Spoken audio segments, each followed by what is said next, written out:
اور نہ آزاد تھے اور نہ آزاد ہوں گے.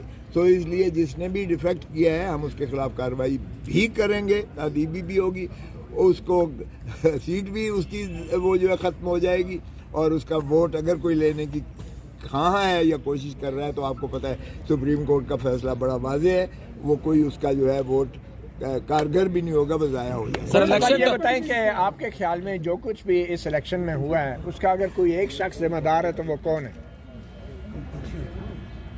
مطیع اللہ جان, تو جو سوال کر رہا ہے تجھے بھی پتہ ہے اس کا جواب, لیکن میں کہوں گا ظاہر ہے الیکشن کمیشن اور کیئر ٹیکر گورنمنٹ ہے. کھوسا صاحب, وہاں میں بھی نہیں جا رہا جہاں تو کھوسا صاحب آپ نے جانے کی کوشش کر رہے ہو.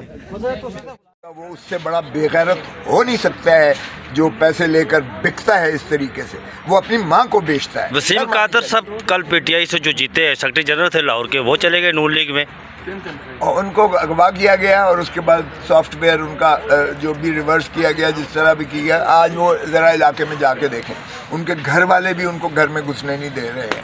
تو ان کے ساتھ جو حشر ہونا ہے, اور وہ ویسے بھی ڈسکوالیفائڈ ہیں کیونکہ وہ آزاد شہزاد کوئی بھی نہیں, کوئی آزاد نہیں ہے. میں ایک بتاؤں آپ کو, ہم نے پی ٹی آئی لکھا تھا فارم پر اور حلف نامے موجود ہیں, وہ آپ کے چینل دکھا بھی رہا ہے.